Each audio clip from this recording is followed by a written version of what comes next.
Good evening. आज के इस लाइव सेशन में आप सब लोगों का स्वागत है।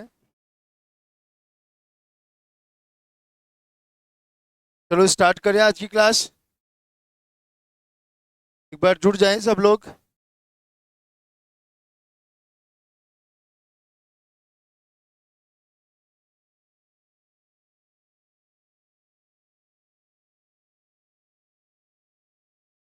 ठीक है। तो देखो हम लोग डिस्कस कर रहे थे कोऑर्डिनेशन केमिस्ट्री, और एक कोऑर्डिनेशन केमिस्ट्री का ब्रीफ आइडिया मैंने आप लोगों को दे दिया था कि कोऑर्डिनेशन केमिस्ट्री में हम लोग क्या क्या डिस्कस करेंगे और किस टाइप से डिस्कस करेंगे। एक जनरल इंट्रोडक्शन मैंने आपको कल बताया था कि कोऑर्डिनेशन कंपाउंड्स होते क्या है, और जो कोऑर्डिनेशन कंपाउंड्स है वो बनते कैसे हैं, और वो जो कोऑर्डिनेशन कंपाउंड है वो डबल सॉल्ट से कैसे डिफरेंशिएट किए जाते हैं। फिर मैंने आपको बताया था टाइप्स ऑफ लिगेंड्स। मैंने कहा था चार्ज के बेसिस पे लिगेंड्स तीन टाइप के हो सकते हैं: धनायनिक, ऋणायनिक और उदासीन, कैटायनिक, एनायनिक एंड न्यूट्रल। फिर मैंने बताया था कि लिगेंड के कितने एटम मेटल के साथ जुड़ सकते हैं, मतलब लिगेंड में कितने डोनर एटम होते हैं, उसके बेसिस पे मैंने बताया था मोनोडेंटिक, बाइडेंटिक, ट्राइडेंटिक, पॉलीडेंटिक। इसके अलावा मैंने बताया था कुछ एम्बीडेंट उभयदंतुक होते हैं, वो हम लोग आज डिस्कस करेंगे। कुछ फ्लक्सीडेंटेड भी होते हैं, वो भी मैं बताऊंगा। ठीक है। तो ये सारे हम लोग वन बाय वन कर करके एक बार मैं सिंपल सा आपको बता देता हूँ सारी चीजें। आपको क्या क्या याद रखना है, किस टाइप से याद रखना है, वो सारा बता देते हैं। देखो सबसे पहले हम लोग डिस्कस करेंगे न्यूट्रल मोनोडोंटेड लिगेंड। देखो मैंने आपको कल भी एक बात बता दी थी कि जो टाइप्स ऑफ लिगेंड हैं वो अब जब हम लोग एग्जाम्पल की बात करेंगे तो कई तरह के क्लासिफिकेशन एक साथ पढ़े जाएंगे। मीन्स सबसे पहला जो क्लासिफिकेशन था या जो सबसे पहले जो एग्जाम्पल ले रहे हैं वो न्यूट्रल मोनोडेंटेड लिगेंड मीन्स उदासीन है। अगर चार्ज के बेसिस पे देखा जाए तो उदासीन है, अगर डेंटिसिटी के बेसिस पे देखा जाए तो मोनोडेंटेड है, मीन्स एक दंतुक है। एक दंतु का मतलब है कि लिगेंड में केवल एक ही डोनर एटम होगा जो मेटल को अपना लोन पेयर डोनेट करेगा। तो देखो सबसे पहले हम लोग देखो इस पूरे चैप्टर में सबसे इंपॉर्टेंट चीज लिगेंड ही होती है। अगर आपका क्वेश्चन कहीं गलत होता है तो ये मान के चलना कि आपको उस लिगेंड का आइडिया नहीं होगा, इस वजह से वो क्वेश्चन आपका गलत हो रहा है। सब आप लोगों को लगेगा कि सर लिगेंड सबसे इजी चीज है, नहीं। लिगेंड का सारा कंसेप्ट पता होना चाहिए आपको, उसका नाम पता होना चाहिए, उसका चार्ज पता होना चाहिए, कैटायन है कि एनायन है वो पता होना चाहिए, और आगे चल के एक चीज और पता होनी चाहिए कि वो वीक लिगेंड है कि स्ट्रॉन्ग लिगेंड है, उसकी डेंटिसिटी पता होनी चाहिए। तो सबसे इंपॉर्टेंट पार्ट जो हमारा है कोऑर्डिनेशन केमिस्ट्री में वो लिगेंड वाला है।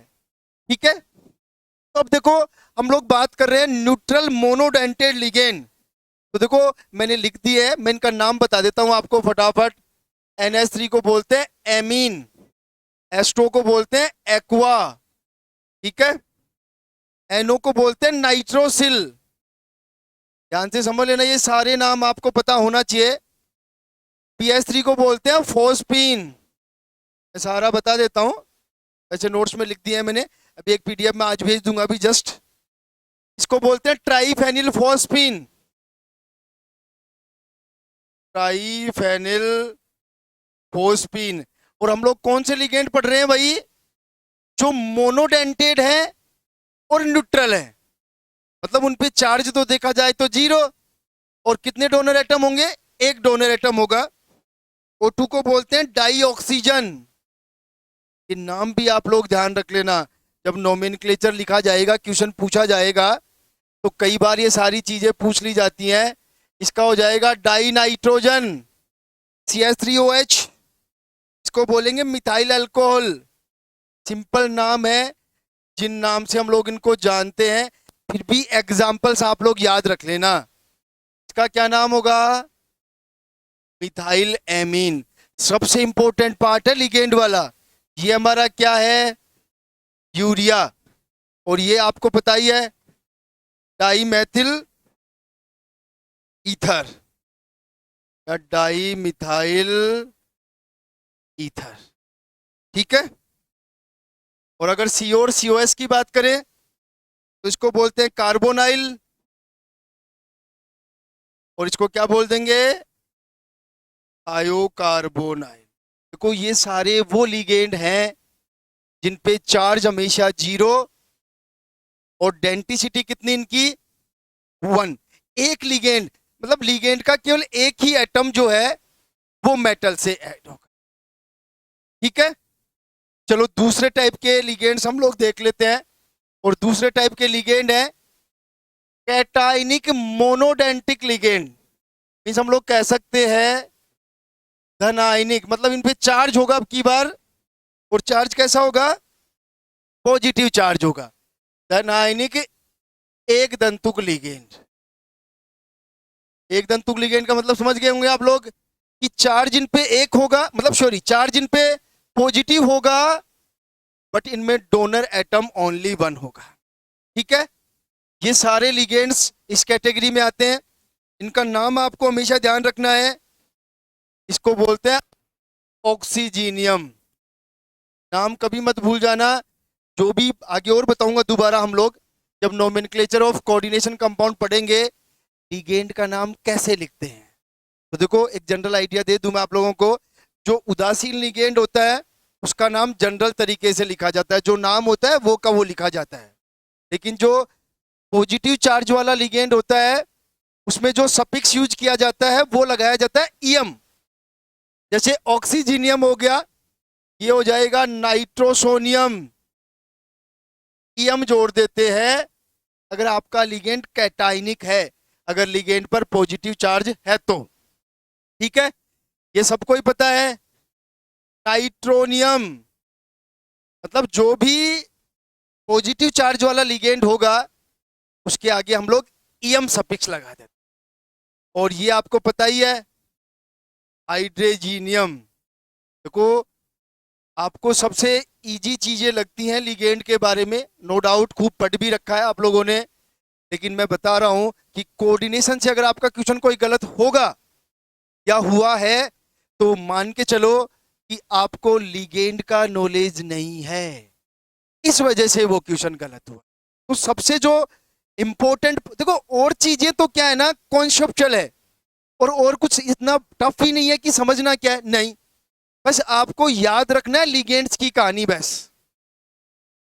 ठीक है। तो ये दूसरे तरह के लिगेंड हो गए कैटाइनिक मोनोडेंटेड लिगेंड।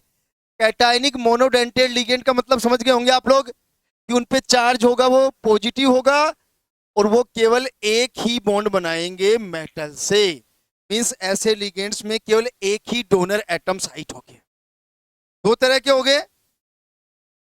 तीसरे में हम लोग बात कर लेते हैं anionic monodentate ligand.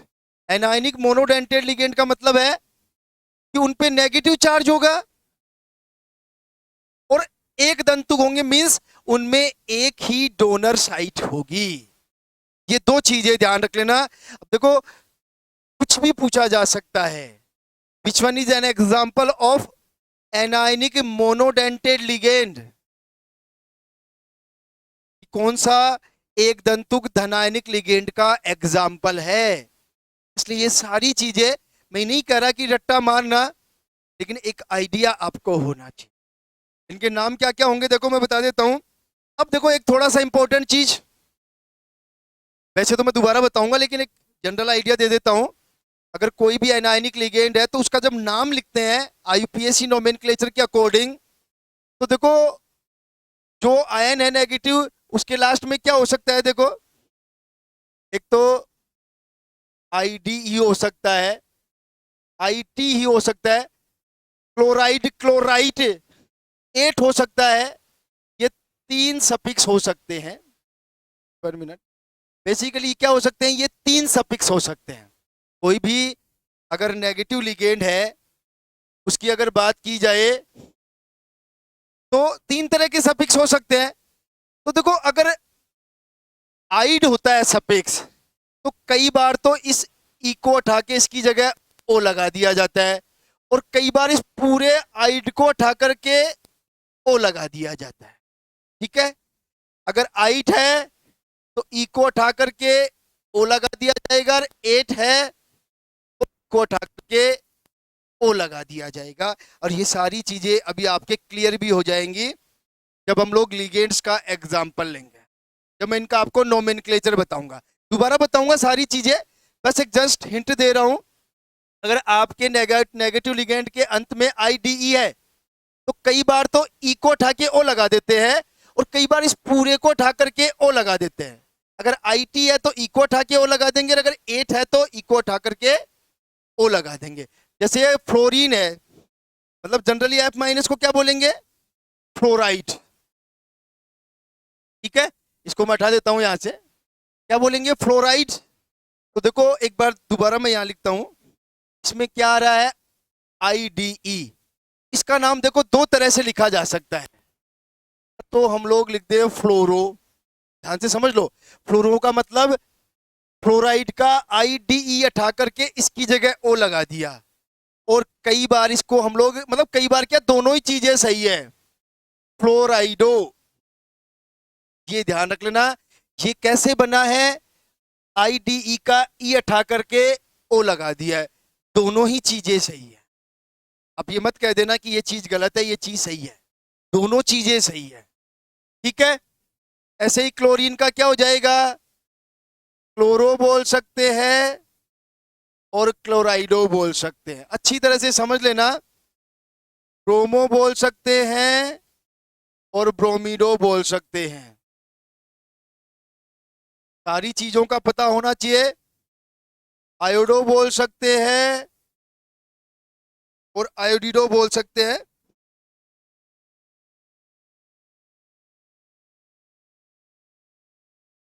Just 1 minute.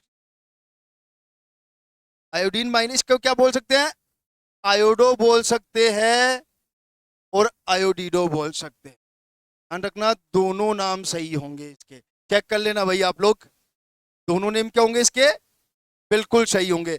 O2 minus, अब आप लोग ध्यान रख लेना, देखो O2 माइनस को हम लोग बोलते हैं ऑक्सीडो, या फिर इसको बोल सकते हैं ऑक्सो।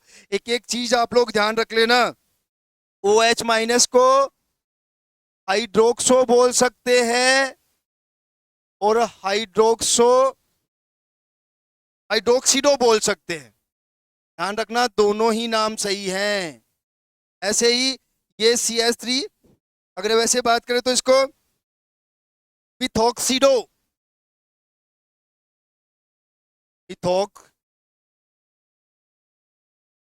मिथॉक्सीडो बोल सकते हैं और मिथॉक्सो बोल सकते हैं।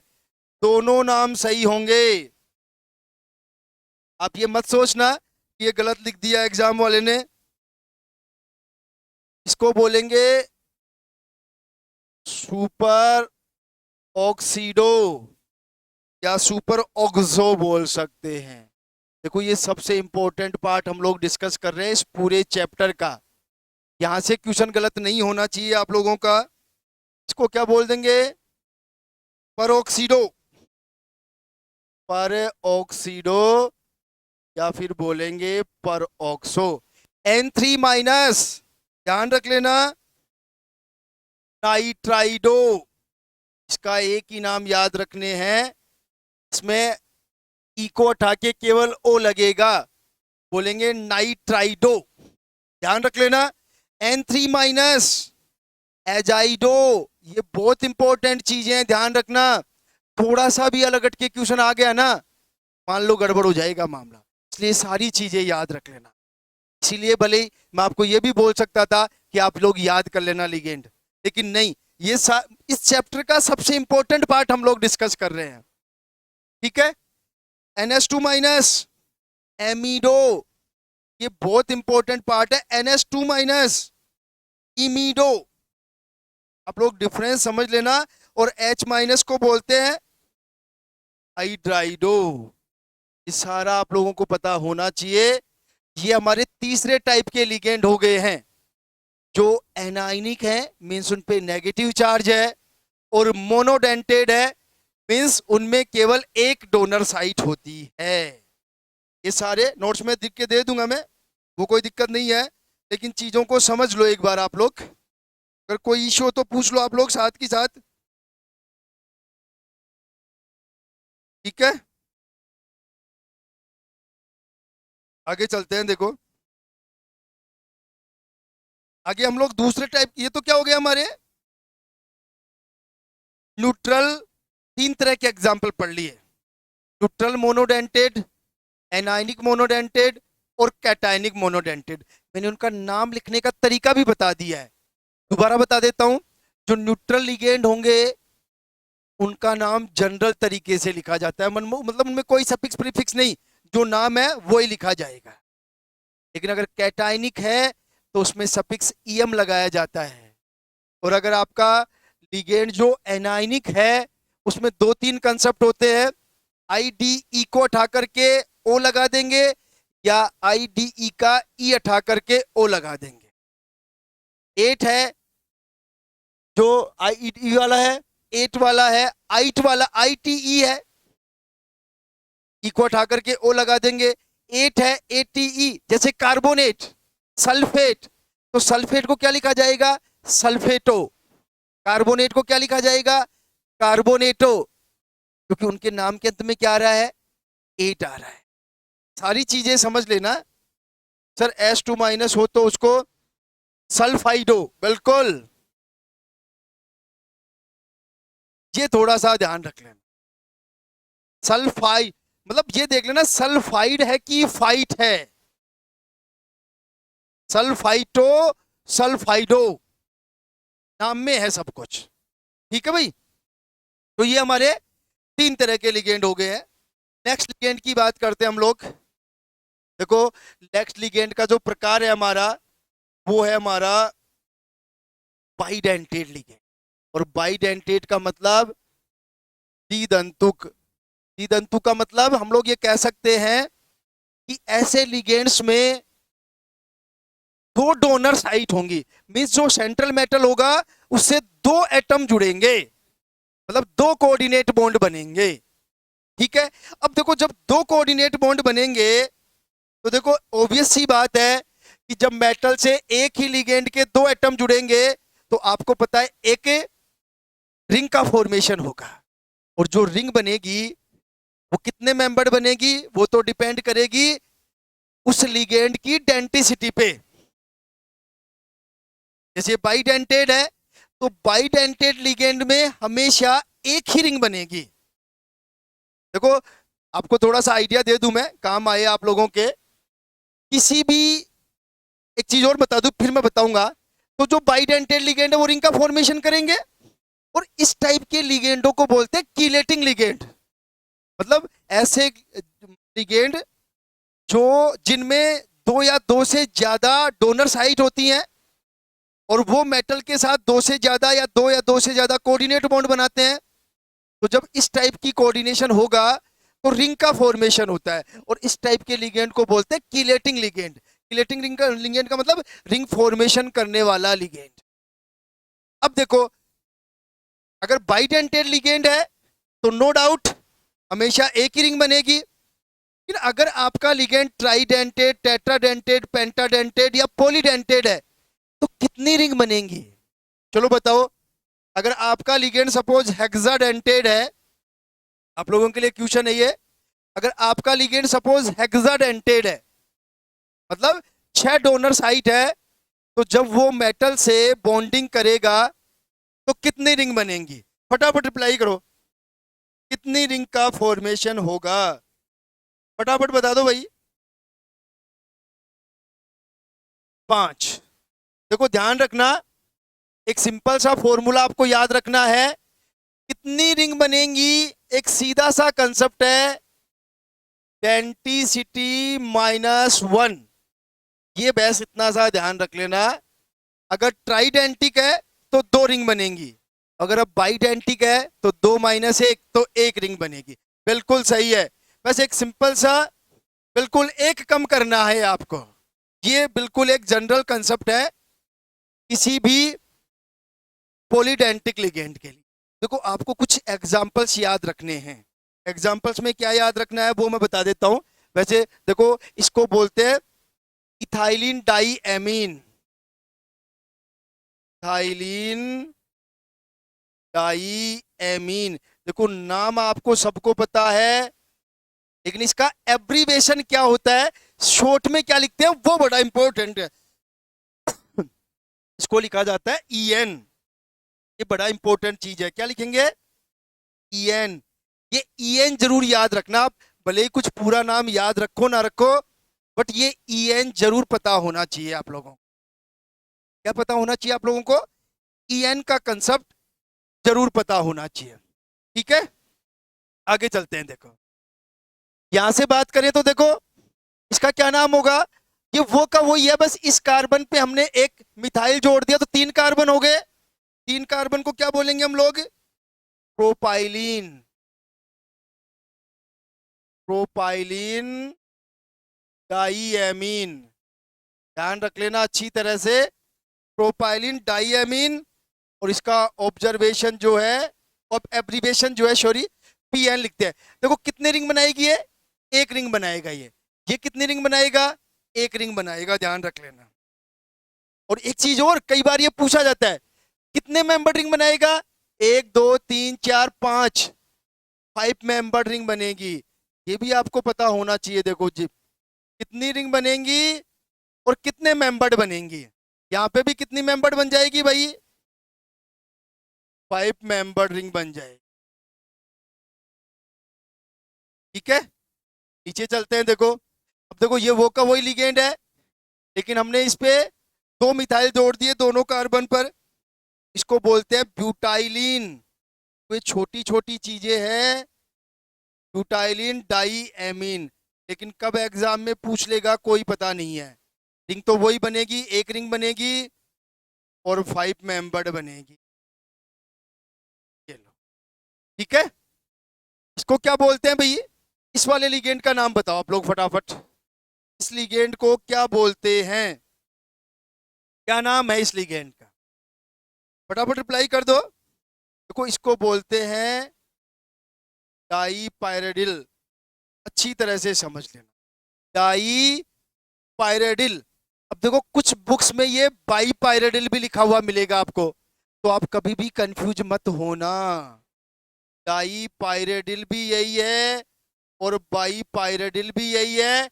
एब्रीवेशन इसका है, देखो कई बार DIPY लिखा हुआ मिलेगा, कई बार सीधा DPY लिखा हुआ मिलेगा, कई बार BIPY लिखा हुआ मिलेगा, और कई बार सीधा BPY लिखा हुआ मिलेगा। ये चारों एब्रीवेशन इस सिंगल लिगेंड को रिप्रेजेंट करते। अब कभी भी कंफ्यूज मत होना ब्यूटाइलिन डाईएमीन को BN बोले की। अच्छा शॉर्ट में, हाँ बिल्कुल, क्या नाम है इसका? बिल्कुल के ये बात बिल्कुल सही है, इसको BN बोलेंगे। बिल्कुल सही है, मैंने लिखा नहीं था, मैंने नोट। तो ये जरूर थोड़ा सा ये वाला कंफ्यूजन क्रिएट कर सकता है आपको, बाई पायरिडिल वाला। इसके लिए आप देखो दोनों चीजें सेम है, आप ये सिंबल एब्रीवेशन जरूर ध्यान रख लेना, कौन सी बुक में क्या लिखा हुआ है। देखो आप लोग कभी भी ये क्वेश्चन मत पूछ लेना आप मेरे से कि सर कौन सा सही है। देखो कौन सा सही क्यों नहीं है वो मैं बता देता हूं। मैंने आपको पहले भी बताया था, जो एग्जामिनर पेपर बनाता है, अब वो ये तो है नहीं भाई कोई वो ऐसे ही चलता फिरता आदमी है कि वो उठा के बना देगा। वो किसी रेफरेंस बुक से पेपर बनाएगा, हो सकता है उस बुक में BPY लिखा हुआ हो, फिर आप बाद में कहते रहोगे कि सर देखो गलत आ गया। अब तभी तो आप लोगों ने देखा है, अगर एक मान लो 3-4 क्वेश्चन गलत होते हैं तो कभी भी बहुत कम चांस में RPSC आंसर चेंज करती है, कमिटियां बन जाती हैं, कोर्ट में केस जाता है, फिर भी आंसर चेंज नहीं होता। क्यों नहीं होता? इसका कारण यही है क्योंकि जो पेपर बनाने वाला है वो भी स्टैंडर्ड बुक यूज करता है, और आप जो रेफरेंस दे रहे हो वो भी स्टैंडर्ड बुक है। अब आप ऑब्वियस बात है कोर्ट तो उसी की बात मानेगा, आपकी तो जाके मानने से रहा। आप या तो उस बुक को गलत साबित करो जिसका रेफरेंस आरपीएससी दे रहा है। तो यहाँ पे कभी ये जिद आर्ग्यूमेंट नहीं करना चाहिए कि कौन सा सही है, कुछ सही नहीं है। सारा गेम आपकी किस्मत का है कि आपने दूसरी बुक से पढ़ लिया और उसने दूसरी बुक से बना दिया, बस। तभी तो आंसर चेंज नहीं होते। आप लोग इतने सारे एग्जाम दिए हैं, आप लोगों ने बहुत सारे ऑब्जेक्शन भी लगाए हैं, मैं नहीं कह रहा बिल्कुल भी नहीं होते, होते हैं बहुत सारे चांस में, लेकिन पॉसिबिलिटी बहुत कम, रेयर पॉसिबिलिटी होती है क्वेश्चन का आंसर चेंज होने की। ज्यादा से ज्यादा वो डिलीट मार देगा उसको, क्योंकि कोर्ट कह देगा दोनों में अलग अलग आंसर है भाई, कंट्रोवर्सी हो गई, डिलीट कर दो। इसलिए ये कोई मैटर का विषय मैटर नहीं है कि सर कौन सी बुक सही है, नहीं भाई, दोनों बुक सेम है, वो अपनी जगह सही है और वो अपनी जगह सही है। बस लक आपका है कि आपने कौन सी बुक से पढ़ा है। आगे चलते हैं। देखो इस लिगेंड को क्या बोलेंगे हम लोग, इसको बोलते हैं ऑक्सोलेटो। क्या बोलेंगे, ऑक्सोलेटो। देखो 8 आ गया इसमें, ऑक्सलेट होता है ये, ऑक्सलेटो से क्या बना दिया, ऑक्सलेटो, और इसका जो एब्रीवेशन है वो OX, ध्यान रख लेना भाई। और ये भी 5 मेंबर रिंग बनेगी, ठीक है।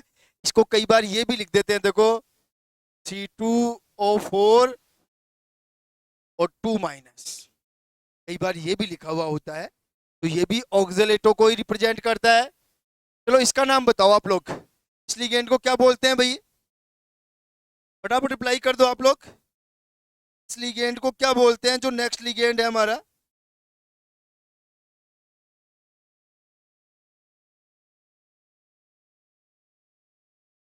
फटाफट रिप्लाई कर दो। ग्लाइसिनेटो। ध्यान रखना ना, एक तो ये लिगेंड बड़ा कंफ्यूज करता है, एक दो लिगेंड है जो आपको कंफ्यूज करेंगे एग्जाम में, बिल्कुल ये सही है, ये ग्लाइसिनेटो है, ठीक है। जो एमिनो एसिड होता है उसी से ये लिगेंड बना है, लेकिन ध्यान रखना ग्लाइसिन से जो ग्लाइसिनेटो बना है, इसमें एक जो होता है वो O- डोनर होता है और एक N डोनर होता है। देखो ये एग्जाम्पल मैंने इसलिए भी लिखे हैं कि आपके माइंड में एक चीज और रहे कि कौन से लिगेंड में कौन सा एटम डोनर होता है। जैसे मैं आप लोगों से पूछ लूं कि अगर सल्फेट लिगेंड हम लोग यूज करें तो सल्फेट में कौन सा एटम डोनर होता है भाई, बताना एक बार, फटाफट रिप्लाई करना। सल्फेट में कौन सा एटम डोनर होता है, फटाफट रिप्लाई करो। सल्फेट में,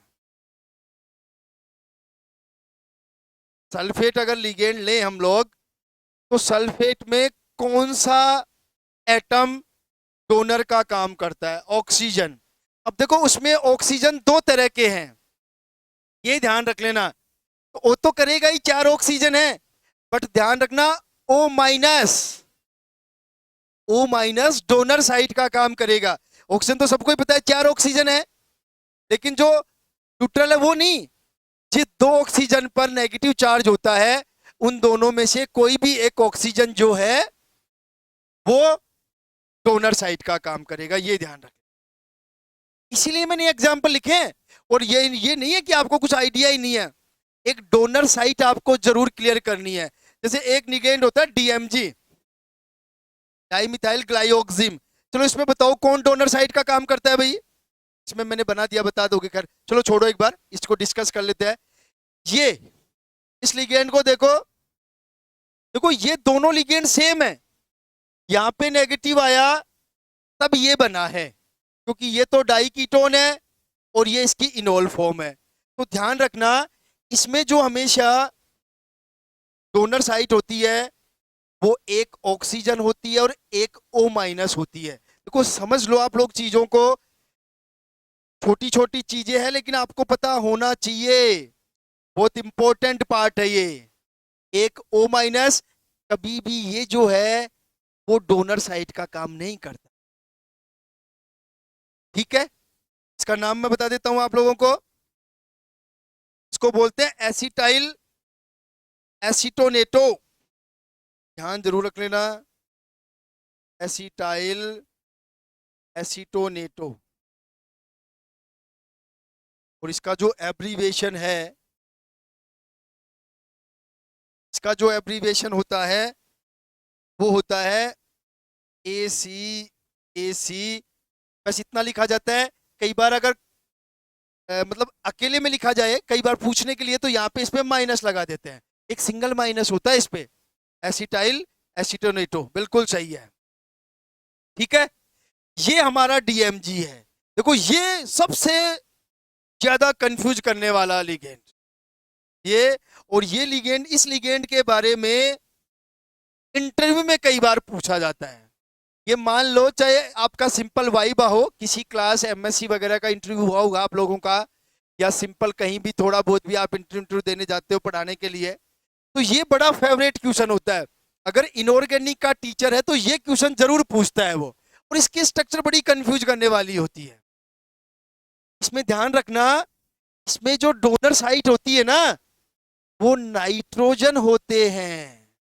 ये बड़ा इंपॉर्टेंट पार्ट है। हमको क्या लगेगा यार ऑक्सीजन होता होगा, बहुत बार 80% बच्चे गलत करते हैं ये लोग, इसलिए आप कभी भी ये गलती मत करना। आप ये स्ट्रक्चर आप लोग अच्छे से देख लो, लिखने के तरीके अलग अलग हैं।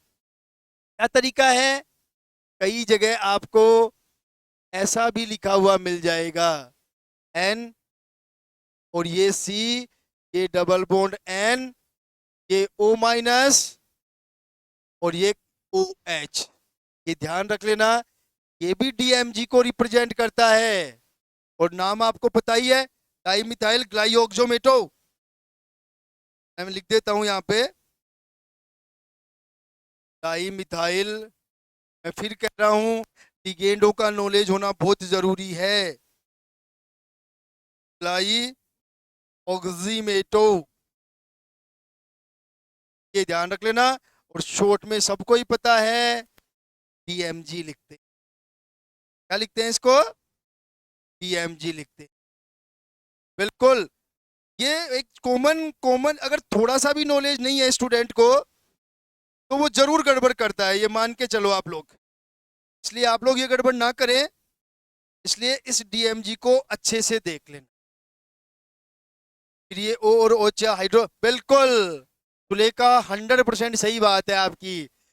एक्चुअल में होगा क्या, एक लिगेंड इधर के, एक इधर का आएगा, इस वाला पार्ट इस OH के साथ, और इस वाला मतलब दूसरा जो लिगेंड होगा, अगर मैं बना के बताऊं, फिर आगे डिस्कस कर लेंगे एक बार, बैठा देता हूं, बताता हूं आप लोगों को, फिर भी शॉर्ट में बता देता हूं हाइड्रोजन बॉन्डिंग कैसे होगी। देखो होता क्या है, यहाँ पे अगर ये नाइट्रोजन है तो यहाँ पे इसका O- वाला पार्ट होगा, और इनके बीच में हाइड्रोजन बॉन्डिंग होगी। और अगर यहाँ पे ये है तो इसका OH वाला पार्ट होगा, और यहाँ पे हाइड्रोजन बॉन्डिंग होगी, और बाकी सारी कहानी वो की वही हो जाएगी। ये लो, ये ऐसे बन DMG, जो निकिल DMG पढ़ते हैं हम लोग, निकिल का एस्टिमेशन करने के लिए, ये ध्यान रख लें।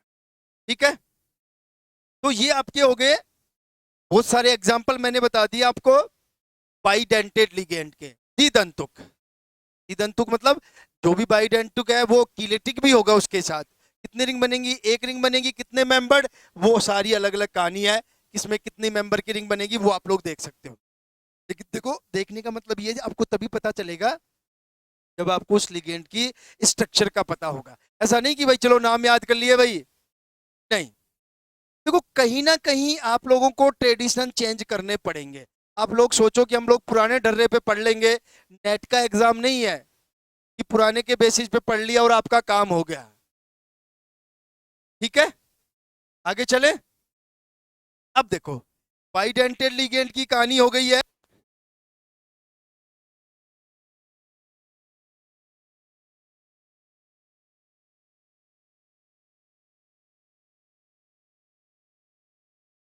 हम लोग कहानी पढ़ते हैं नेक्स्ट।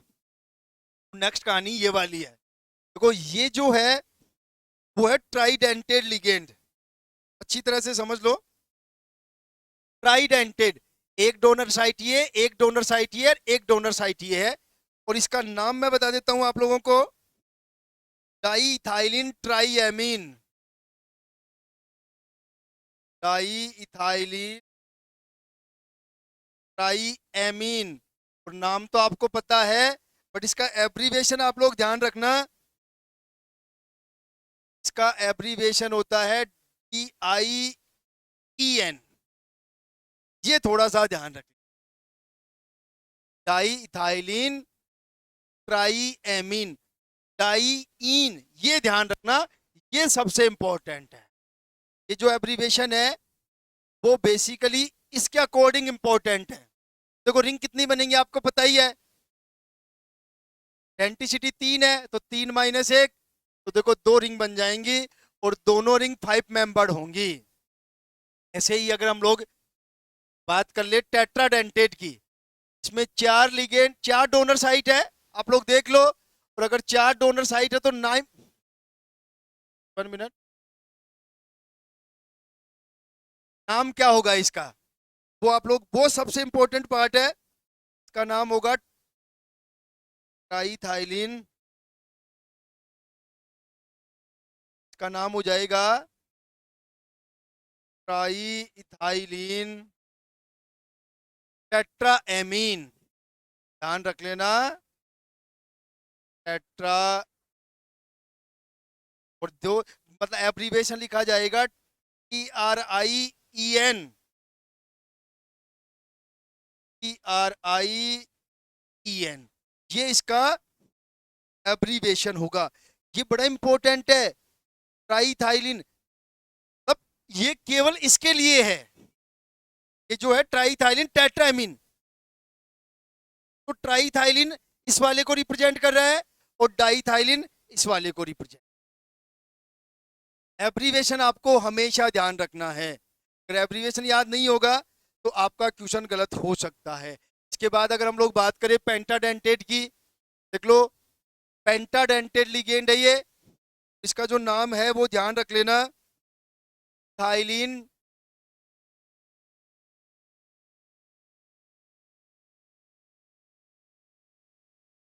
थाइलिन, ध्यान से समझना, एक ही थाइलिन है इसमें, थाइलिन डाईएमीन, थाइलिन डाईएमीन ट्राई एसीटेटो, ये बड़ा इंपॉर्टेंट है। और इसका जो एब्रीविएशन होता है वो ध्यान से समझना क्या होगा इसका एब्रीविएशन। एक तरह से जो ट्राई एसीटेटो वाली कहानी है वो EDTA और 3 माइनस, ये ध्यान रखना। अगर EDTA 3 माइनस है तो इथाइलिन डाईएमीन ट्राई एसीटेटो है। और अगर इधर की बात करें हम लोग यहाँ पे, इसका नाम क्या होगा, थाइलिन डाईएमीन, एक बार लिख देता हूं फिर बताता हूं, थाइलिन डाईएमीन टेट्रा एसीटेटो, टेट्रा एसीटेटो। और अगर बात की जाए तो EDTA और 4 माइनस। अब देखो, अब अलग अलग लिखे तो मैंने माइनस से समझ जाओगे, लेकिन अगर आपको ये कोई कॉम्प्लेक्स देके कह दिया जाए कि इसमें इसकी डेंसिटी कितनी है, तो ध्यान रख लेना, अगर EDTA के साथ कोई और लिगेंड है तब आपको पेंटाडेंटिक करके आना है, बताऊंगा मैं एग्जांपल आपको। और अगर सिंपल EDTA ही है तो केवल ये हेक्साडेंटेड हो जाएगा, और हेक्साडेंटेड होगा, 1 मिनट,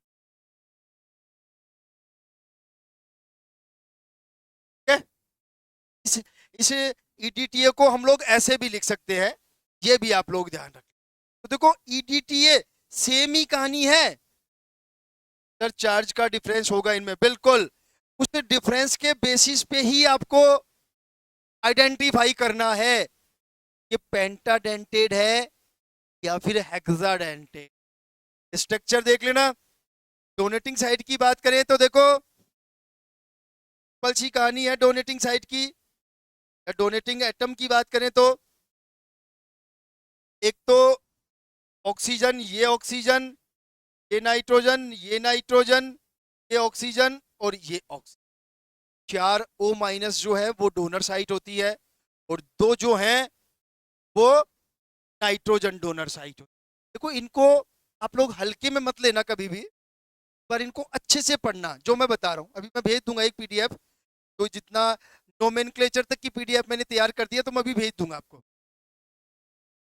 एक दो दिन में, 2-3 दिन में एक बार सारा खत्म कर देंगे। अभी छुट्टियां हो गई हैं कॉलेजों की, बस इसी में लगा हुआ हूँ। मैं भी चाहता हूँ कि 2-4 दिन में एक बार आपको नोट्स सारे दे दूं, तो फिर आप लोग एक बार पढ़ते रहो, फिर मैं पढ़ा दूंगा आपको। मैं भी इसको एक बार नोट्स वाला पार्ट खत्म करने में हूँ। सब कुछ ठीक रहा तो 5-7 दिन में सारा खत्म कर लेंगे। सारे दिन घर पे ही रहते हैं अब, तो बस यही थोड़ा सा काम है। बाकी कॉलेज वाली तो छुट्टियां हो गई हैं। कॉलेजों में आपको आइडिया नहीं होगा, मैं बता दूं, कॉलेजों में 2 महीने की छुट्टी आती है, 1 मई से लेकर के 30 जून तक। और स्कूलों में तो पता है ही सबको, आप लोगों को। ठीक है, तो ये हमारे एक तरह से डेंटिसिटी के बेसिस पर हमने लिगेंड पढ़ लिए। कल मैंने आपको कहा था कि केवल ये एक इंट्रोडक्शन क्लास है, देखो उसी चीज को हमने आज मतलब अच्छी तरह से डिस्कस कर लिया है। ठीक है, आगे चलते हैं। देखो, एम्बीडेंट लिगेंड, उभयदंतक, तो ये भी अपने आप में बहुत इंपॉर्टेंट चीज है। और ये इंपॉर्टेंट क्यों है, ये भी आप लोगों को पता होना चाहिए। देखो,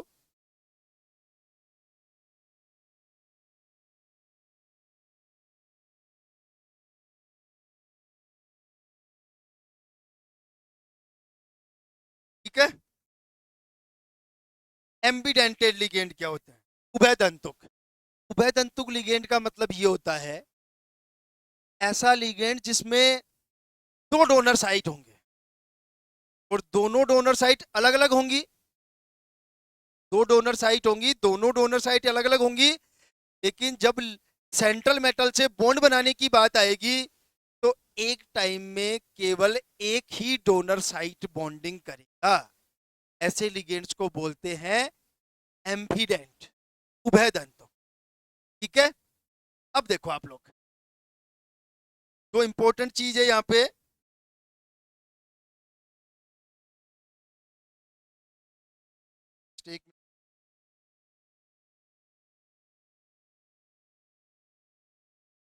तो देखो, ये साइनाइड और ये आइसोसाइनाइड, अगर साइनाइड का सीएम से जुड़े, मेटल से जुड़े, या एन, तो नाम क्या होगा? देखो,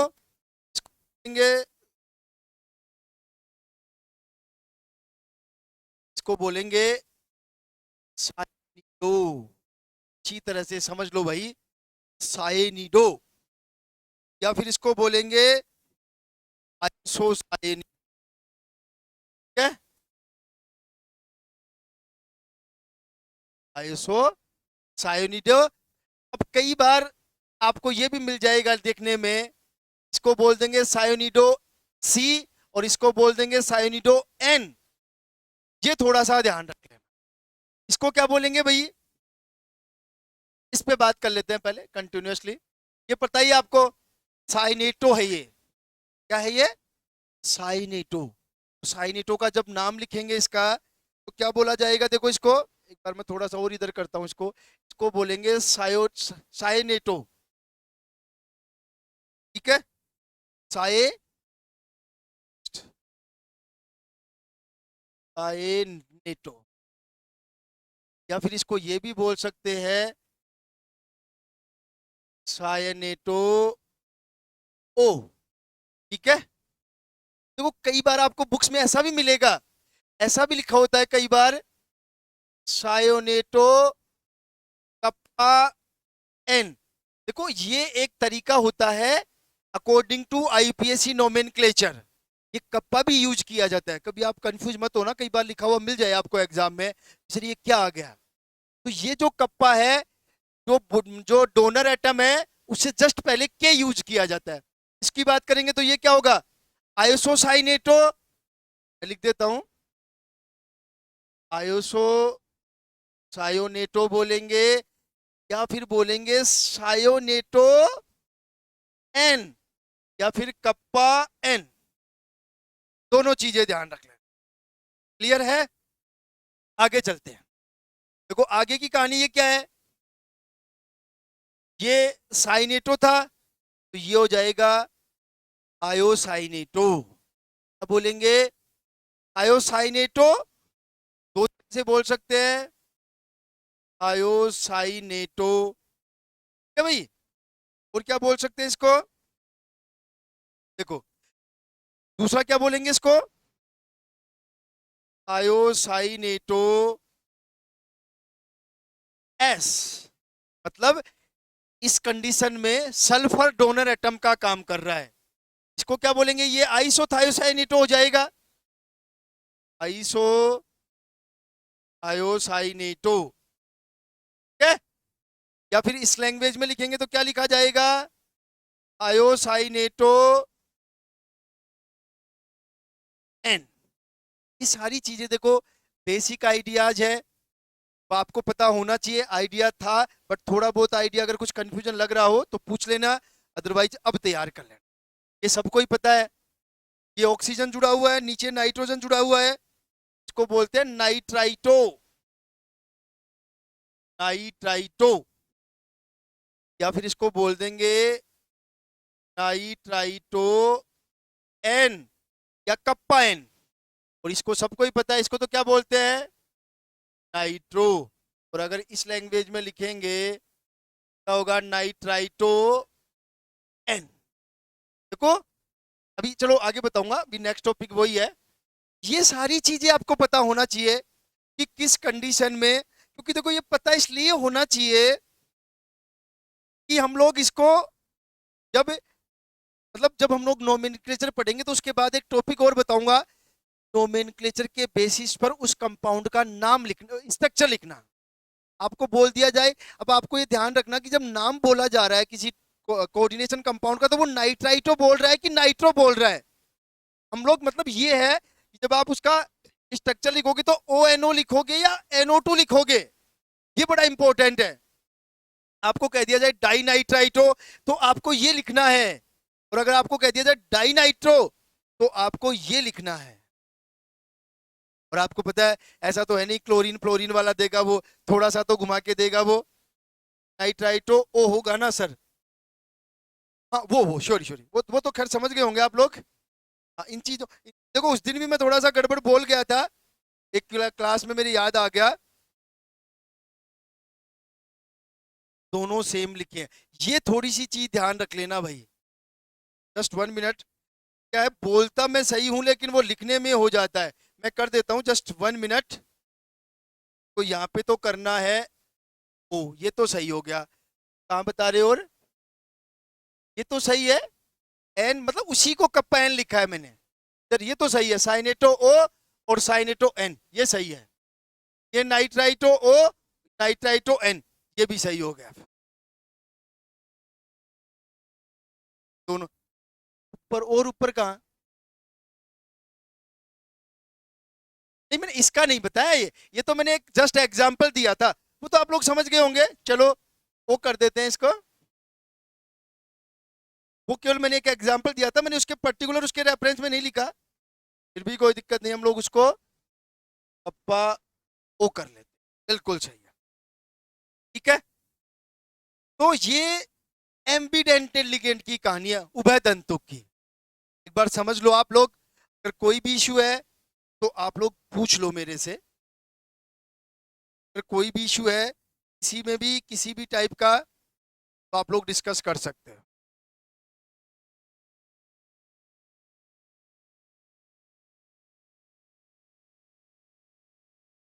आगे चले, कोई इशू नहीं है यहां तक किसी को? चलो थोड़ा आगे डिस्कस करते हैं। आज तो लिगेंड्स की कहानी डिस्कस कर रहे हैं हम लोग। फ्लक्सीडेंटेड लिगेंड, परिवर्तनशील लिगेंड, ध्यान रख लेना भाई। देखो कुछ लिगेंड है, इसमें NO2 माइनस भी आएगा, लिखा नहीं है बाकी लिख लेना आप लोग, ये NO2 माइनस। ठीक है, देखो फ्लक्सीडेंटेड लिगेंड का मतलब क्या है, एक बार वो चीज समझ लो। फ्लक्सीडेंटेड लिगेंड का मतलब ये है कि अपनी डेंटिसिटी चेंज कर सकता है।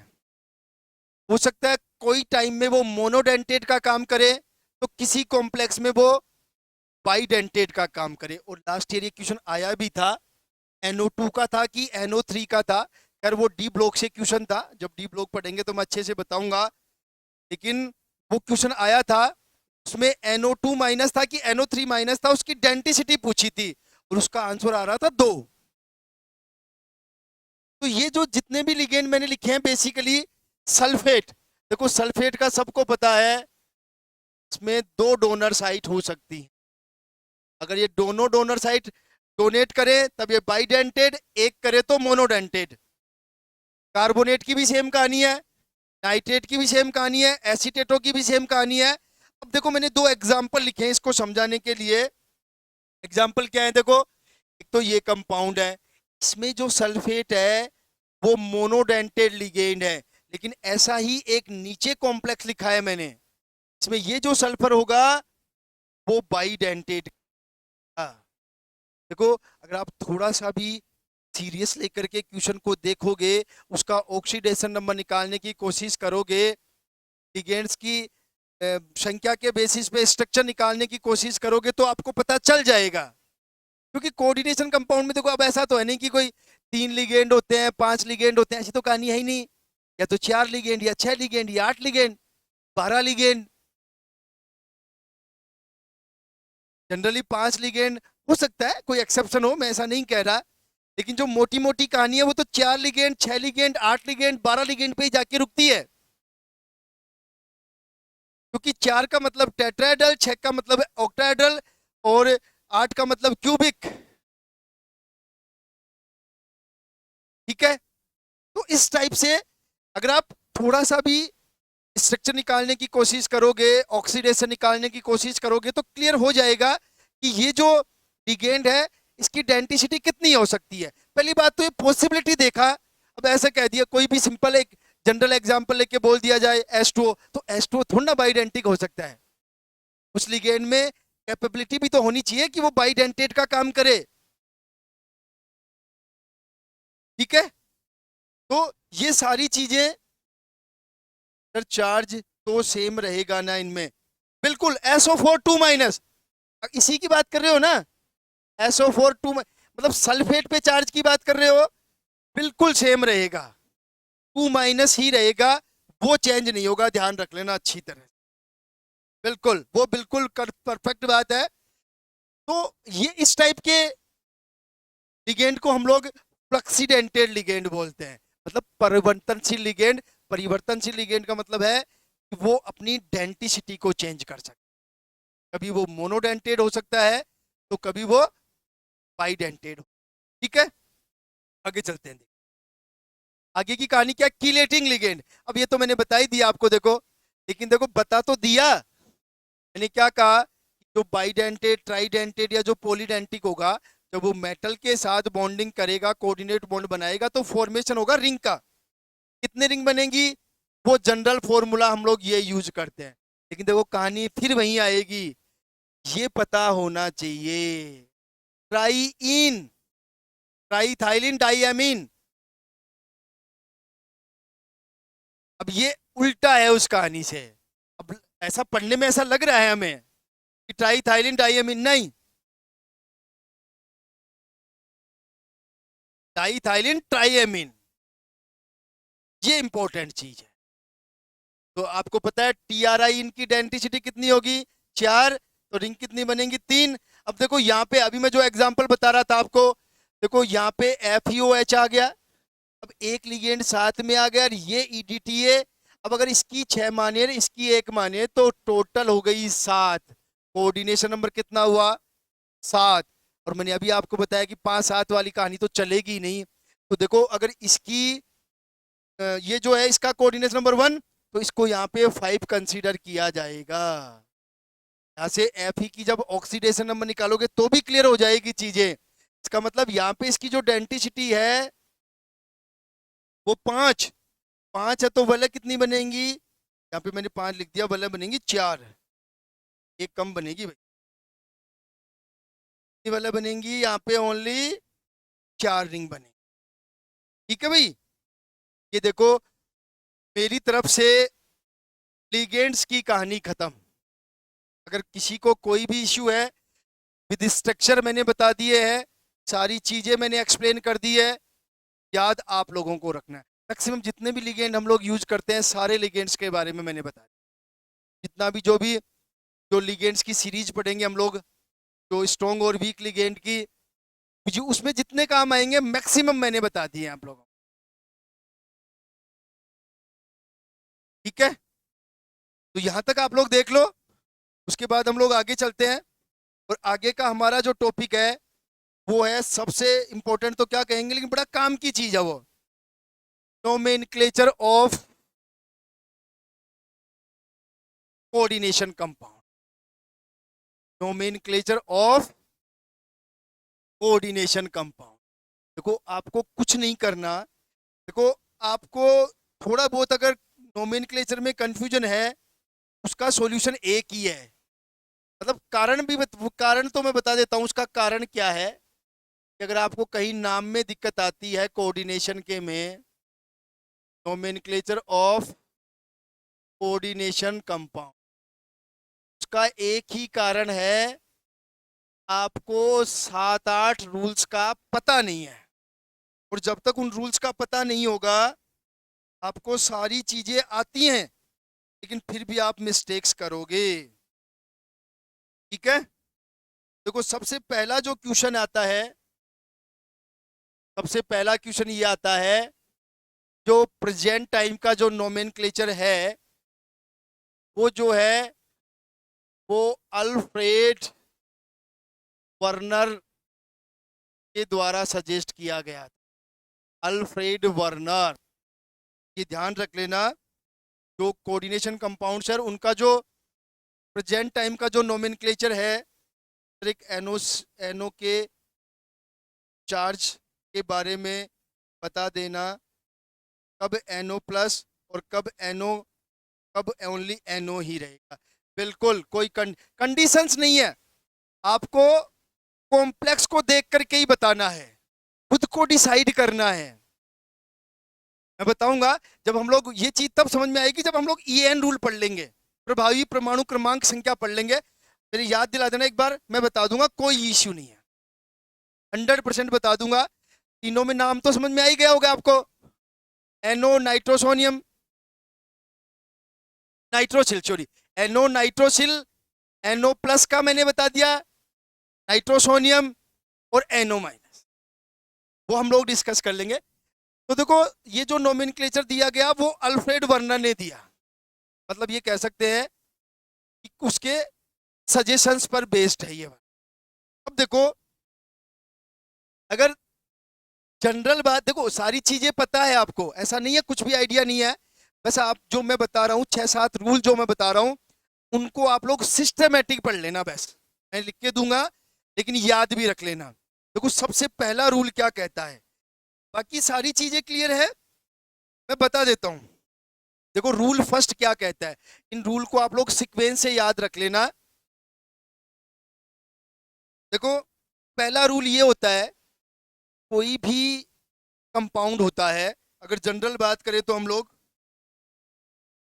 कोई भी साल्ट होता है, मान लो एक तरह से ये भी साल्ट ही है, क्योंकि एक कैटायनिक पार्ट होता है और एक एनायनिक पार्ट हो, क्योंकि साल्ट से तो बनता ही है। तो जब किसी जनरल साल्ट का नाम लिखा जाता है तो सबको पता है पहले कैटायन का नाम लिखते हैं फिर एनायन का नाम लिखते हैं।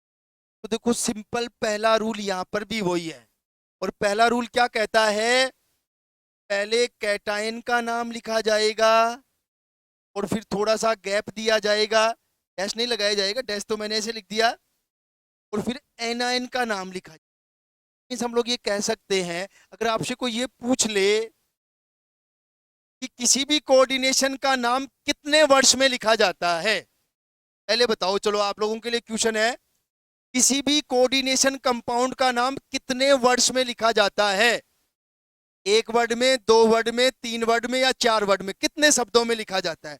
फटाफट रिप्लाई करो आप लोग, कितने शब्दों में लिखा जाता है? 1 शब्द में, 2 शब्द में, 3 शब्द में और 4 शब्द में? दुर्गेश के 1, अनीता 2, दुर्गेश 1। देखो जो 2 बता रहा है उसका भी सही है और 1 वाले का भी सही है, आप क्लियर कट नहीं कह सकते। जनरल तो देखो इसका आंसर अगर जनरल तरीके से बात करें तो 2 आएगा, क्योंकि दोनों एक कैटायन का नाम, एक एनायन का नाम, और उन दोनों के बीच में गैप, इसलिए दो वर्ड हो जाते हैं। करेक्ट वर्ड तो दो हैं, लेकिन अभी मैं बताऊंगा जिनमें काउंटर पार्ट नहीं होता है। जैसे अगर आपसे कोई ये पूछ लिया जाए, कोई पूछ ले FeCO5, इसका नाम कितने शब्दों में आएगा भाई? अगर आपसे कोई पूछ ले FeCO5 का नाम कितने शब्दों में आएगा, तो बताओ कितने शब्दों में आएगा? बिल्कुल एक शब्द में आ जाएगा। तो देखो, जनरल तो ये बोलते हैं कि किसी भी कोऑर्डिनेशन का जो नाम है वो दो शब्द में आता है, दो वर्ड्स में आता है, लेकिन कई बार वो एक सिंगल वर्ड में भी खत्म हो जाएगा। यार ऐसा तो कोई कुछ नहीं पूछ पाएगा शायद, लेकिन एक तरीका देखो, अगर ये माइंड में चीज सेट हो गई तो अब आप नाम लिखने में गलती नहीं करोगे। ऐसे तो देखो आपको नोट्स में, मेरे नोट्स में बहुत सारी गलतियां मिल जाएंगी। मैंने कई जगह गैप, मेरे को आइडिया नहीं है, मैं बता रहा हूँ, मैंने कई जगह गैप छोड़ दिया होगा, क्योंकि हमारी एक टेंडेंसी है कि हम जब भी वर्ड लिखते हैं तो छोड़ते हैं जगह। इसका मतलब ये नहीं है कि वो जगह है, नहीं, वो चीज समझाने के लिए मैंने बताया। दो ही वर्ड होंगे, एक कैटायन का, एक एनायन। ठीक है भाई, पहला रूल ये है, और इंपॉर्टेंट, पहले कैटायन का नाम लिखा जाता है, फिर एनायन का नाम लिखा जाता है। जैसे कोई भी एग्जांपल ले लें हम लोग, अगर हम लोग ले लें, देखो K4FeCN6 होल, ठीक है, तो देखो इसका नाम जो होगा, इसका पॉजिटिव पार्ट ये वाला पोटेशियम वाला है, तो इसका जो नाम स्टार्ट होगा वो पोटेशियम से स्टार्ट होगा, ये ध्यान रख लेना। इससे स्टार्ट होगा, ये जो नाम होगा वो पोटेशियम से स्टार्ट होगा। ठीक है, दूसरे रूल की बात करते हैं। देखो दूसरे रूल को समझने से पहले एक चीज और, अगर कोई कंपाउंड, सपोज कोई कोऑर्डिनेशन कंपाउंड सपोज इस तरह का है, मान लो दूसरा कंपाउंड लिखता हूं, कोबाल्ट NH3 होल 6 और Cl3। अब देखो ये कोऑर्डिनेशन कंपाउंड का नाम स्टार्ट हुआ है पोटेशियम से, लेकिन ध्यान रखना, अगर इस कोऑर्डिनेशन कंपाउंड की बात करें, इसका जो पॉजिटिव पार्ट है वो ये वाला होगा, इसका नाम स्टार्ट होगा इस कोऑर्डिनेशन स्पेयर से, और कोऑर्डिनेशन स्पेयर का मतलब इसका नाम कहां से स्टार्ट होगा? हेक्सामीन कोबाल्ट से। तो आप लोग ये मत सोचना हमेशा इस तरह मेटल ही आएगा, नहीं, जो पॉजिटिव पार्ट होगा, चाहे ये वाला पार्ट हो चाहे ये वाला, मीन्स हम लोग कह सकते हैं कि चाहे कोऑर्डिनेशन स्पेयर वाला पहले आए और चाहे कोऑर्डिनेशन स्पेयर के बाहर वाला पहले आए। क्लियर है? तो ये चीज आप लोग समझ लेना, पहले हमेशा कैटायन का नाम आएगा। कैटायन ये नहीं कि मेटल है वो ही आएगा सर, नहीं, ये वाला पार्ट भी कैटायन हो सकता है और ये मेटल भी कैटायन हो। इसका नाम पोटेशियम से स्टार्ट होगा, इसका नाम हेक्सामीन कोबाल्ट से स्टार्ट होगा, ये पहली चीज। ठीक है, दूसरा दूसरा क्या कंसेप्ट है, दूसरा रूल क्या कहता है? देखो अब रूल का मतलब ये नहीं है कि आप उसको हार्ड एंड फास्ट अलाउ करोगे। देखो अगर इस टाइप का है तो पहले मेटल फिर कोऑर्डिनेशन स्पेयर, इसका नाम आएगा तो पहले कोऑर्डिनेशन स्पेयर का नाम आएगा फिर काउंटर आयन का। तो एक जनरल रूल ये है कि इसका नाम लिखने के बाद, मतलब कैटायन का नाम लिखने के बाद कोऑर्डिनेशन स्पेयर का नाम लिखा जाता है। मतलब ये वाला जो पार्ट है, सेकंड रूल क्या कहता है, जब कैटायनिक पार्ट का नाम लिख दिया जाता है उसके बाद कोऑर्डिनेशन स्पेयर का नाम लिखा जाता है। ये अच्छी तरह से समझ लो, देखो ये रूल आपको हमेशा याद रखने हैं। और कोऑर्डिनेशन स्पेयर क्या होता है वो मैंने आप लोगों को बता दिया था। ठीक है, अब एक और इंपॉर्टेंट चीज यहां पे जो अभी मैंने बताया, अगर आपके पास कोई ऐसा कॉम्प्लेक्स है जो न्यूट्रल है, जैसे कि कुछ एग्जांपल मैंने पहले बताए थे, अभी जो मैंने बताया था उसको दूसरे तरीके से बताता हूं, platinum Al2 NH3 whole twice. अब देखो देखा जाए तो इसमें केवल कोऑर्डिनेशन स्पेयर है, काउंटर पार्ट नहीं है। तो देखो पहली बात तो वही, इसका नाम एक ही वर्ड में खत्म हो जाएगा और इसमें तो अब कोई कहानी नहीं है कैटायन एनायन की। तो तो इसका नाम एक सिंगल वर्ड में लिखा जाएगा। जैसे इसका नाम लिखेंगे तो क्या लिखेंगे, diamine dichloro platinum second. ये थोड़ा सा ध्यान रख लेना।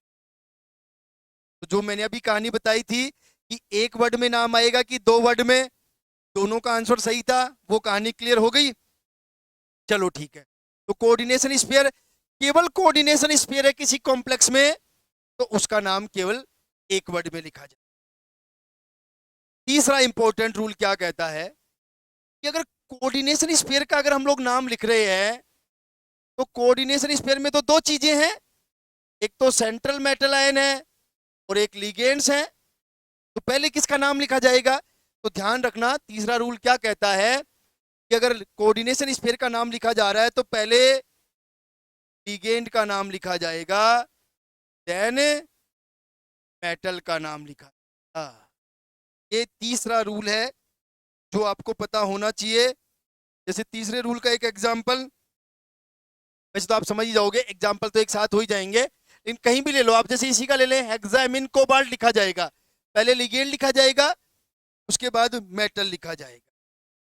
अब देखो, जो और इंपॉर्टेंट चीज आती है नंबर 4 पे, वो हम लोग वैसे तो डिस्कस कर चुके हैं, लेकिन मैं फिर भी आप लोगों को बता देता हूं। पोटेशियम हेक्सासाइनेटोफेरेट, देखो वो एक जनरल, अभी मैं नाम नहीं बता रहा क्योंकि हम तो, आप लोगों ने पढ़ रखा है, बहुत अच्छी बात है, लेकिन हम लोग एक सिस्टमेटिक अप्रोच से चल करके फिर एग्जाम्पल डिस्कस करेंगे, ठीक है। तीसरी फोर्थ इंपॉर्टेंट लाइन, तो यहां तक पहुंच गए। सबसे पहले लिगेंड का नाम लिखा जाएगा, और देखो सबसे इंपॉर्टेंट चीज, जब लिगेंड का नाम लिखा जाएगा तो जो लिगेंड, देखो एक ही टाइप का लिगेंड है तो कोई इश्यू नहीं है, लेकिन अगर आपके लिगेंड 2 या 3 टाइप के या 4 टाइप के हैं, तो पहले कौन से लिगेंड का नाम लिखेंगे? तो वहां पे आपको ध्यान रखना है, जितने भी लिगेंड होंगे उनका जो नाम लिखा जाएगा वो अल्फाबेटिकल ऑर्डर में लिखा जाएगा, अंग्रेजी वर्णमाला के क्रमानुसार लिखा जाएगा। ए वाला पहले आएगा, बी वाला बाद में, सी वाला उसके बाद में, डी वाला उसके बाद में, जेड वाला सबके लास्ट में। ये फोर्थ रूल हो गया है। फोर्थ रूल क्या कहता है कि जितने भी लिगेंड हैं उनका नोमेनक्लेचर कैसे किया जाएगा? उनका nomenclature alphabetically, English alphabetically order में किया जाएगा, इसे जेड तक, ठीक है। अब देखो, ये जो फोर्थ रूल है इसमें बड़ा कंफ्यूजन है। इसमें कंफ्यूजन क्या होता है, देखो ध्यान से समझना। अगर आपके पास कहानी ये है, मान लो एक तो है डाईएमीन, ध्यान से समझना भाई अच्छी तरह से, एक तो आपके पास है डाईएमीन और एक आपके पास है मान लो डाईक्लोरो, या डाईक्लोरो या ट्राईक्लोरो ले लेता हूँ, वन मिनट। एक है आपके पास ट्राईक्लोरो, दोनों लिगेंड है भाई, ये दो एमीन जो है वो 2 लिगेंड है, क्लोरीन 3 लिगेंड है। तो आप पहले किसका नाम लिखोगे भाई? क्लोरो का नाम लिखोगे या डाई एमीन वाला लिखोगे? फटाफट रिप्लाई कर दो आप लोग। एमीन वाला। देखो आपको ध्यान क्या रखना है, वैसे ये एग्जाम्पल सेट हुआ नहीं, दूसरे एग्जाम्पल से बताऊंगा। मेरा कहने का मतलब, मैं ये क्यों लिखा है वो मैं बता दूं आपको। आपको इस डाई पे और इस ट्राई पे ध्यान देना ही नहीं है, क्योंकि ये लिगेंड का पार्ट नहीं है, ये लिगेंड की संख्या को बता रहा है। ये लिगेंड की संख्या को बता रहा है। अब अगर आपसे कोई ये कहे कि डाईथाइलिन एमीन, अब आप मेरे को ये बताओ, इस डाई में कोई डिफरेंस है क्या? देखो ये सबसे बड़ा कंफ्यूजन जो है वो दूर कर लेना आप लोग आज। यहाँ पे आप लोगों को दिक्कत आती है, मैं क्या कह रहा हूं, इस डाई में कोई डिफरेंस है क्या? फटाफट बताओ। बस यही चीज आपको सीखनी है इस कंफ्यूजन को दूर करने के लिए। फटाफट रिप्लाई करता। क्या डिफरेंस है भाई, ध्यान रखना। ये लिगेंड का पार्ट नहीं है, बट ये लिगेंड का पार्ट है, तो ध्यान रखना। इसका जो नाम स्टार्ट होगा वो डी से होगा, और इसका जो नाम स्टार्ट होगा वो ए से होगा। इसका जो नाम स्टार्ट होगा वो क्लोरीन से होगा। तो फिर एक महाभारत और आ जाएगी। अगर आपसे कोई ये पूछ ले कि सपोज, एक जनरल एग्जांपल दे रहा हूं मैं, ये कोबाल्ट है, ये EN है, यहाँ ट्राइस है, और यहाँ पे सपोज 2+ कर दिया मैंने, तो अब देखो ये तो इथाइलिन डाइअमीन है। तो अगर अब इस टाइप के लिगेंड, ध्यान से समझना, मोटा मोटा क्राइटेरिया बता रहा हूं, इस टाइप के लिगेंड जिनमें लिगेंड के नाम में ही मोनो डाई ट्राई टेट्रा आदि यूज होते हों, जैसे इसके नाम में आ गया ना इथाइलिन डाइअमीन, तो ऐसे लिगेंड, मतलब ऐसे लिगेंड और कुछ ऑर्गेनिक लिगेंड, कुछ 2-4 जो मैं बता दूंगा जहां जरूरत पड़ेगी, लेकिन मोस्ट प्रोबेबल वो लिगेंड जिनके इटसेल्फ नेम में ही डाई ट्राई टेट्रा यूज होता है, उन लिगेंड्स की संख्या को रिप्रेजेंट करने के लिए हम लोग 20, 30, टेट्राकिस ये वर्ड यूज करते हैं, पेंटाकिस ये वर्ड यूज करते हैं। तो अगर इथाइलिन सॉरी डाइथाइलिन एमीन है, इथाइलिन डाइअमीन, सॉरी मैंने उल्टा लिख दिया, ये इथाइलिन डाइअमीन आता है, मतलब एक तरीका मैं बता रहा हूं एक समझने के लिए बस, कि अगर जो डाई ट्राई और टेट्रा इटसेल्फ अगर लिगेंड का पार्ट है, तो उन लिगेंड्स की संख्या को 20 और 30 टेट्राकिस आदि से रिप्रेजेंट करते हैं। ये चीज आप लोग समझ लो अच्छी तरह से। और देखो संख्या जो है मोनोडाई ट्राई हो चाहे 20 30 हो, वो हमेशा प्रीफिक्स होता है, पूर्व लगन में हम लोग यूज करते हैं। जैसे कुछ एग्जाम्पल्स अब मैं बता देता हूं, ये सारा मैंने केवल समझाने के लिए लिखा था। अगर प्रॉपर एग्जाम्पल की बात करें हम लोग, तो देखो एग्जाम्पल एक तो मान लो COCl2 EN2, ठीक है, और यहाँ पे हमारा है Cl। अब आप लोग इसका नाम देख लो, देखो 2 तरह के लिगेंड है, एक क्लोरो है और एक इथाइलिन डाइअमीन है। तो अब आप लोगों को पता ही है ये इथाइलिन डाइअमीन, तो ये तो इससे स्टार्ट होगा और ये C से स्टार्ट होगा, तो देखो नाम क्या होगा, डाई क्लोरो। देखो फिर अब देखो इसके नाम में इटसेल्फ डाई आ रहा है, तो इसकी संख्या को रिप्रेजेंट करने के लिए क्या लिखेंगे, 20। तो यहाँ पे हम लोग लिखेंगे बेस ब्रैकेट इथाइलिन डाइअमीन, इथाइलिन डाइअमीन, ठीक है, और यहाँ पे इसका ऑक्सीडेशन नंबर कितना आ जाएगा भाई, 2 और 1 3, इसके आगे आ जाएगा इथाइलिन डाइअमीन कोबाल्ट, कोबाल्ट थर्ड, थोड़ा सा गैप, और फिर क्लोराइड, ये इसका नाम हो जाएगा। चेक कर लो आप। ऐसे ही अगर आपसे कोई पूछ ले C5H5 ऑल ट्वाइस Fe, इसका नाम क्या लिखा जाएगा, देखो ये ऑर्गेनिक लिगेंड है, तो वैसे तो इसके नाम में वैसे आया है, इसके नाम में साइक्लोपेंटाडाइइनाइल, पेंटा आ गया ना, तो इसके नंबर को लिखने के लिए हम लोग क्या यूज करेंगे, बेस साइक्लोपेंटाडाइइनाइल आयरन, जो भी है इसका ऑक्सीडेशन नंबर 2, ये इसका IUPAC नाम, ठीक है भाई। आप लोग ये बताओ, ये आपको कहानी समझ में आई कि नहीं आई, कि कहाँ पे मोनोडाई ट्राई यूज करना है और कहाँ पे बेस ट्रेस ये सारा यूज करना है। जनरल आइडिया मैंने दे दिया है, हो सकता है कुछ लिगेंड्स पर्टिकुलर उनके नाम के आगे हम लोग 20 यूज करते हो। जैसे अगर आपसे अभी मैंने एक एग्जांपल बताया था डाईपिराइडल। तो डाईपिराइडल वाले में हमेशा जो भी अगर दो लिगेंड हैं तो उससे पहले विष यूज होगा। ठीक है, तो एक बार आप लोग बता दो सर इनमें क्या के पावर लिखते हैं ये, शायद वो मैंने कल बताया था।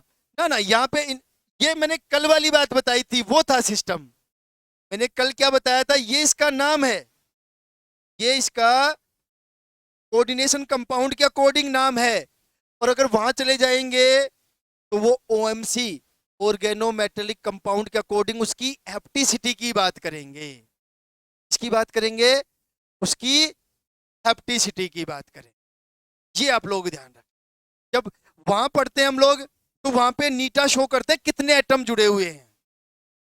लेकिन अगर केवल कोऑर्डिनेशन कंपाउंड का कोडिंग देखेंगे वो बिल्कुल यहाँ ठीक हो जाए। ठीक है, कल मैंने बताई थी ये बात, आपको याद हो तो, हैप्टिसिटी की, कितने कार्बन जुड़े हुए हैं, कितने इलेक्ट्रॉन डोनेट करते हैं, ये सारा ध्यान रखें। ठीक है भाई, तो ये कौन से नंबर का रूल हो गया हमारा, जो भी था 4 या 5, मैंने जितना भी बताया एक बार। तो ये बड़ा इंपॉर्टेंट चीज है। देखो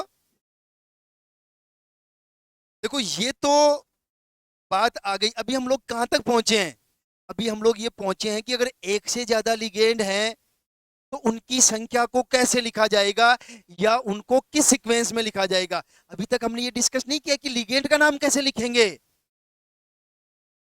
इसी में आगे का पार्ट है, जो रूल चल रहा है उसी में आगे कैसे लिखेंगे। देखो अब पर्टिकुलर, देखो यहां तक मैंने क्या बताया आपको, पर हम लोगों ने ये देखो, 4th नंबर का रूल क्या था कि लिगेंड का नाम कैसे लिखेंगे। तो पहले तो ये कंफ्यूजन आया कि अगर एक से ज्यादा लिगेंड हैं तो उनको किस सीक्वेंस में लिखेंगे, तो वो रूल क्लियर हो गया। अब बात ये आती है कि उन चारों पांचों लिगेंडों को लिखेंगे कैसे, पहले ये लिखेंगे तो बाद में लिखेंगे फिर ये लिखेंगे, ये तो क्लियर हो गया। अब उनका पर्टिकुलर नाम कैसे लिखेंगे, और देखो वो चीज मैं बता चुका हूं। मैंने क्या कहा था, लिगेंड जो हो सकते हैं वो कितने टाइप के हो सकते हैं, 3 टाइप के, एटाइनिक, एनाइनिक और न्यूट्रल। और देखो ये चीज मैं आपको पहले ही बता चुका हूं। मैंने क्या कहा, न्यूट्रल का नाम नॉर्मल लिखा जाता है, जो उसका नाम है, एस2 को एक्वा, NH3 को एमिन, कुछ सफिक्स प्रीफिक्स नहीं, फेनिल को फेनिल, साइक्लोपेंटाडाइनाइल को साइक्लोपेंटाडाइनाइल, कोई सफिक्स कोई प्रीफिक्स नहीं। जो भी एग्जाम्पल मैंने बताए चाहे देख लो। फिर मैंने क्या कहा, मैंने सारे एग्जाम्पल बता दिए। कैटाइनिक है तो क्या लगा देंगे, ईएम, याद कर लो आप लोग चाहे। ठीक है, आगे की कहानी देखते हैं। देखो, और अगर एनाइनिक है तो देखो मैंने रूल बता ही दिए हैं, आइड, आइट और एट ने क्या कहा, अगर ये दोनों हैं इको रिप्लेस कर देंगे ओ से, और अगर ये वाली कहानी है तो या तो पूरे को रिप्लेस कर देंगे ओ से या इसका ई रिप्लेस कर देंगे ओ से। मैंने नाम लिख लिख के बताए आप लोगों को, चाहे चेक कर लो आप लोग। ये देखो सिंपल चीजें हैं, बट लेकिन ध्यान रखना सीक्वेंस का पता होना चाहिए आप लोगों को। इसका पता होना चाहिए आप लोगों को, सीक्वेंस का पता होना। तो लिख सकते हो जितने भी लिगेंड मैंने बताए हैं, मैंने नोट्स में दोबारा लिख दिए हैं। बाकी वही बात है, वहां पे जो मैंने नाम लिखा आज की क्लास में वही नाम उनके होंगे। फोस्फीन को फोस्फीन ही लिखा जाएगा, क्लोरीन को क्या लिख सकते हैं, Cl- को क्लोरो भी लिख सकते हैं और क्लोरिडो भी लिख सकते हैं। ठीक है अब आप लोग बताओ कि NH4+ भी लिगेंड का काम कर सकता है क्या, NH4+ भी लिगेंड का काम कर सकता है क्या। कुछ एग्जांपल बताता हूं मैं आप लोगों को, ये तो सारा क्लियर हो गया होगा आप लोगों को। जैसे CO3- है, इसको क्या लिखा जाएगा, कार्बोनेटो, ध्यान से समझ लेना। SO4 2- को क्या लिखेंगे, सल्फेटो, ध्यान रख लेना। बाकी सारी चीजें बता दी है। SO3 2- को क्या लिखेंगे, सल्फाइटो। कोई आपसे पूछ ले S2O3 2 माइनस, इसको लिखा जाएगा थायोसल्फेटो। थायोसल्फेटो मैंने लिख दिए हैं नोट्स में, बहुत सारे हैं। एसीटेट को क्या लिखा जाएगा? एसीटेटो। ये तो वही कहानी है जो मैंने स्टार्टिंग में बताई थी, बस आप लोग ध्यान रखना।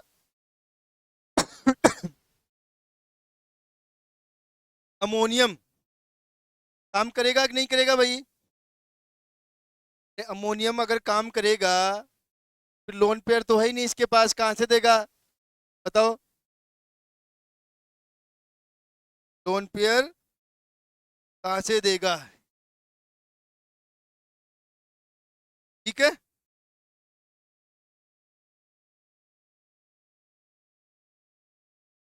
तो अमोनिया को जनरली हम लोग लिगेंड में अमोनियम को, अमोनिया नहीं, अमोनियम आयन, उसको हम लोग लिगेंड की कैटेगरी में कंसीडर नहीं करते हैं, क्योंकि देगा कहां से? फिर लोन पेयर भी तो देना है ना, ये चीज बात।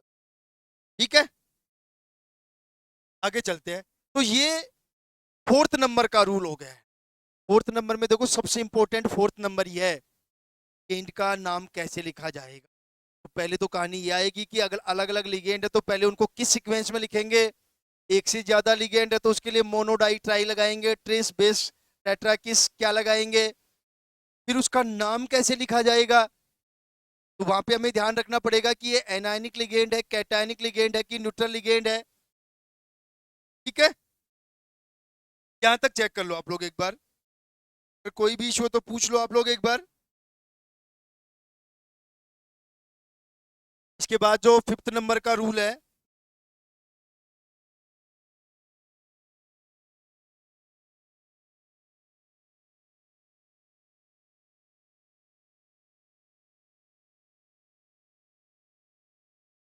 नेक्स्ट नंबर का जो रूल है वो क्या कहता है, जब भी हम लोग काउंटर आयन का नाम लिखते हैं, या तो जैसे देखो कोई भी एग्जांपल था हमारे पास, जैसे K4FeCN6, ठीक है, यहाँ पे, हाँ यही छोड़ी, ठीक है। तो ये जो काउंटर आयन है ये वाला, या यहाँ पे कोई काउंटर आयन होता, से पहले का नंबर नहीं लिखा जाता है, मतलब इसको केवल पोटेशियम लिखा जाएगा, इसको कभी भी टेट्रा पोटेशियम नहीं लिखा जाएगा, क्योंकि वो अपने आप में, जब हम लोग किसी भी मेटल की, इस कोऑर्डिनेशन स्पेयर वाले मेटल की ऑक्सीडेशन स्टेट निकालते हैं, तो वो अपने आप ही बयां कर देता है यहाँ पे जो काउंटर आयन है वो कितने मॉलिक्यूल उसके, कितने एटम उसके होंगे। तो चाहे इसका नाम लिखो, चाहे इसका नाम लिखो, कभी भी इनके नाम से पहले संख्या नहीं लिखी जाए। ठीक है, और एक आपको पता है, एक सिंपल चीज है, जब इस कोऑर्डिनेशन स्पेयर का नाम लिखा जाता है तो कोऑर्डिनेशन स्पेयर के लास्ट में मेटल का नाम लिखा जाता है, और मेटल के आगे उसका ऑक्सीडेशन नंबर लिख दिया जाता है कोष्टक में। जैसे इसको लिखे तो कैसे लिखा जाएगा, आयरन थर्ड या सेकंड, जो भी है, एक जनरल एग्जांपल बता रहा हूं मैं तो, आयरन सेकंड, आयरन थर्ड। ठीक है, एक और इंपॉर्टेंट चीज, अब क्या है इंपॉर्टेंट चीज, कि जब हम लोग इस मेटल का नाम लिखते हैं तो आपको जो भी है 6-7 रूल नंबर जो भी रूल है, तो जो हमारा कोऑर्डिनेशन स्पेयर है, और कोऑर्डिनेशन स्पेयर में जो मेटल होता है उस मेटल का नाम कैसे लिखा जाता है। यहां तो मैंने आपको सिंपल आयरन थर्ड लिख दिया है,